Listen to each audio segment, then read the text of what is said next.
नमस्कार, मैं दिनेश प्रजापत स्वागत करता हूं आज के इस वीडियो में आपका। आज हम क्लास 10th के 5th चैप्टर यानी कि अरिथमेटिक प्रोग्रेशन समांतर श्रेणी की बात करेंगे। मैं आपको आज यहां समांतर श्रेणी में आने वाली जो टर्म्स है, जो समस्याएं हैं जो छात्रों को आती है उसके बारे में आपको अवगत कराऊंगा। आगे बात करते हैं अब समांतर श्रेणी के टर्मिनोलॉजी की। हम इसमें क्या क्या टर्मिनोलॉजी यूज करते हैं। वैसे इसके जितने भी टर्म्स होते हैं नंबर ऑफ टर्म्स के रूप में जाने जाते हैं, पदों के रूप में जाने जाते हैं, पर जो मेन टर्म आती है इसकी ए, जिसको हम कहते हैं प्रथम पद, फर्स्ट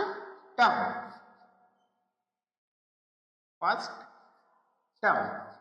देन नेक्स्ट आती है इसके टर्मिनोलॉजी में मेन इंपॉर्टेंट चीज आती है डी, जिसे हम सार्वंतर के नाम से जानते हैं।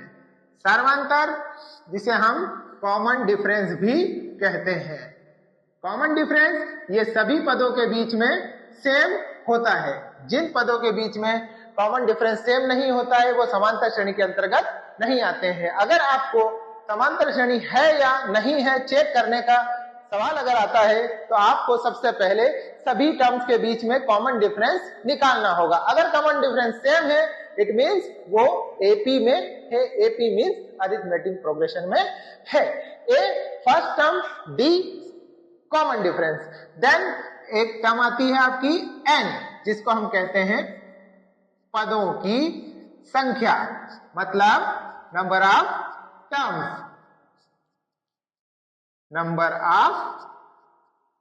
टर्म्स। वन मोर थिंग, एक और चीज आती है इसमें आगे आपके पास ए एन हम कहते हैं एनवे पदों को, एनवे पद को कहते हैं, या एन वा पद भी कह सकते हैं। हम इसे nth टर्म भी कहते हैं। अब इसमें किसी भी तरह की जो टर्म्स है वो फाइंड करने के लिए हम बेसिकली एक फार्मूला यूज करते हैं। वो फार्मूला है nth टर्म का, nवा पद, nth टर्म। इसे डिनोट करते हैं हम an से। an is equal to a plus n minus 1 d। ये है इसका मेन इंपॉर्टेंट फार्मूला जो हर क्वेश्चन में कहीं ना कहीं आपको यूजफुल होगा। आगे बढ़ते हैं।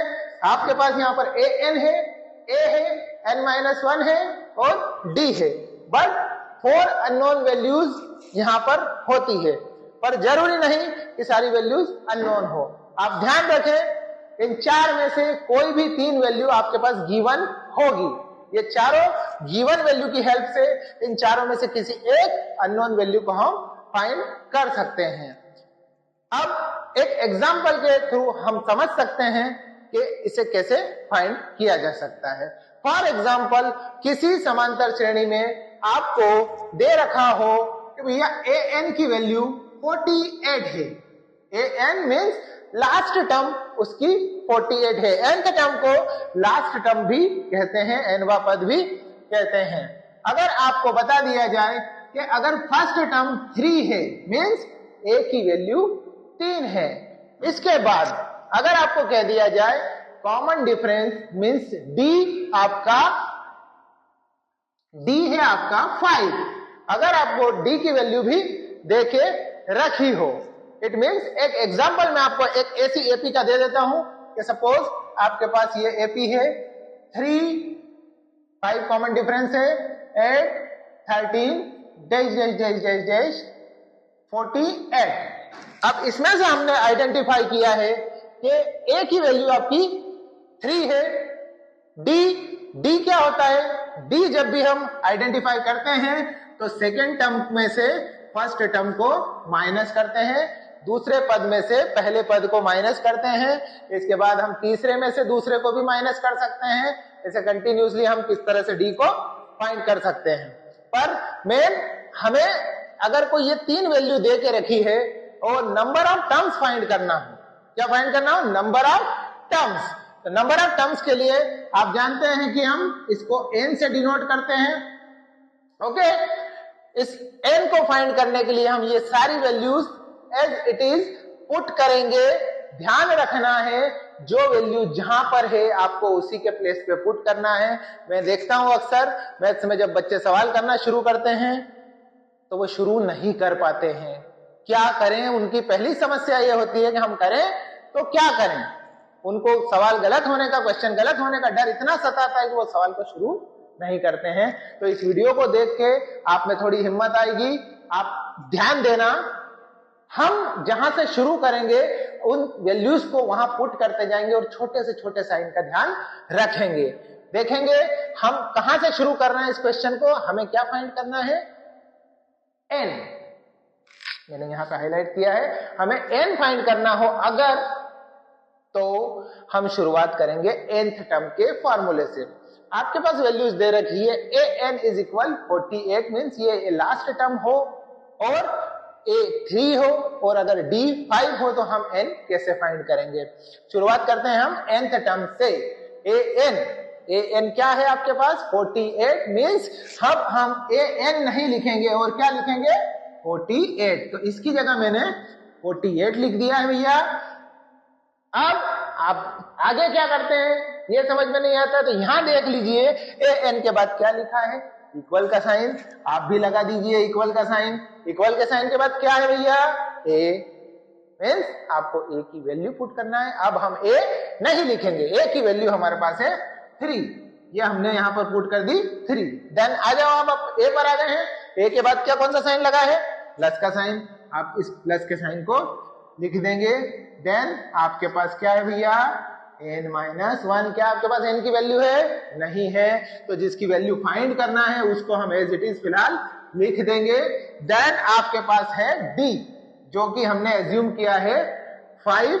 अब यहां इन दोनों के बीच में कोई साइन नहीं है, तो जब दो अननोन वेरिएबल्स के बीच में, दो वेरिएबल्स के बीच में कोई साइन नहीं होता है, इट मींस उनके बीच में मल्टीप्लाई का रिलेशन होता है। ओके, अब ये जो बेसिक नॉर्मली मेथड है जिससे आप लोग सवाल करते ही हैं और हम भी आपको करवा रहे हैं। इस क्वेश्चन के एंड में मैं आपको n फाइंड करने के लिए डायरेक्ट एक फार्मूला दूंगा जो आपके लिए सभी समस्याओं का एक समाधान होगा, पर इसके पहले आप उसका इंपॉर्टेंस नहीं समझ पाएंगे, इसलिए हम इस मेथड से करना जरूरी समझते हैं।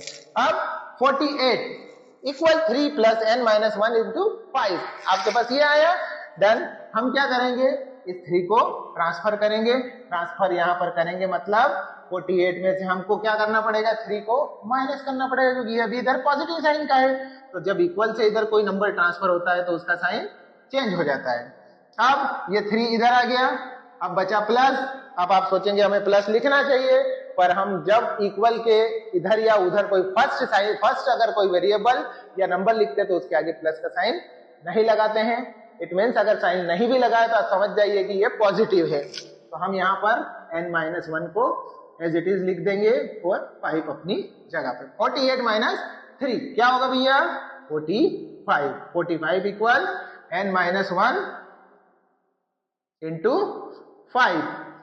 ये आपके पास अभी फिलहाल कंटेंट बचा है, पर हमें क्या चाहिए, हमें चाहिए n की वैल्यू।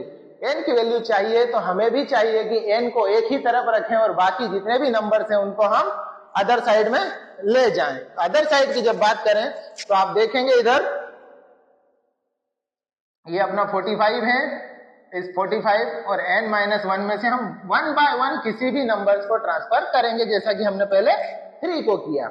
अब हम किसको ट्रांसफर करेंगे 5 को। तो हमें देखना होगा 5 अभी कौन से रिलेशन में है, यहाँ पर मल्टीप्लाई में है। तो अगर ये मल्टीप्लाई में है तो इक्वल से उधर ट्रांसफर होगा, तो ये किस में चला जाएगा आपका डिवाइड में। तो ये आ गया आपका 45 के अपॉन में। ओके, अब आप चाहें तो 45 को 5 से डिवाइड करें, हमें क्या मिलेगा, ये 5 9 जा 45। Okay, 9 is equal to n-1। अब आपके पास कौन सा एक नंबर बच गया है जिसको ट्रांसफर करने से n की वैल्यू आ सकती है, वो है आपका -1। इस -1 को इधर लाएंगे तो ये हो गया आपका 9 + 1 इज इक्वल n। फाइनली आपको मिला n इज इक्वल 10। इस तरह से आप किसी भी टर्म की वैल्यूज फाइंड कर सकते हैं। अगर आपके पास एक ही वैल्यू नहीं है तो अदर 3 वैल्यूज आपके पास जरूर रहेगी। इन 3 वैल्यूज को इसमें पुट करके आप एक ही वैल्यू निकाल सकते हैं। अगर आपके पास बी की वैल्यू नहीं है तो भी आपके पास ए और एन की वैल्यू आपको दे के रखेंगे, आप फाइंड कर सकते हैं। जैसा कि मैंने बीच वीडियो में बताया था कि एन के लिए मैं आपको एक शॉर्ट फार्मूला बताऊंगा जिसके थ्रू आप किसी भी नंबर को, किसी भी वेरिएबल को ट्रांसफर करने की जरूरत नहीं पड़ेगी। तो वो फार्मूला आप देख लीजिए। अगर आपको नंबर ऑफ टर्म्स फाइंड करना हो तो आपको किस तरह से फार्मूला पुट करना होगा। ए एन, ये जो आपका ए एन है, A N minus A upon B plus 1, ये है आपका एन फाइंड करने का डायरेक्ट फॉर्मूला। इसमें आपको किसी भी नंबर को ना तो इधर ट्रांसफर करना है ना उधर ट्रांसफर करना है। जैसा कि मैंने पहले से इसको सब ट्रांसफर सारे रूल्स फॉलो करके ये फॉर्मूला आपके लिए शॉर्ट बनाया है। उम्मीद करता हूं कि ये वीडियो आपको पसंद आया होगा। अगर ये वीडियो आपको पसंद आ रहा है तो आप चैनल को सब्सक्राइब कर सकते हैं। वैसे मैं अब आगे बहुत सारे वीडियोस आपके लिए लाता रहूंगा। अरिथमेटिक प्रोग्रेशन के और भी क्वेश्चंस हैं, बट इस वीडियो में आज के लिए इतना ही। धन्यवाद।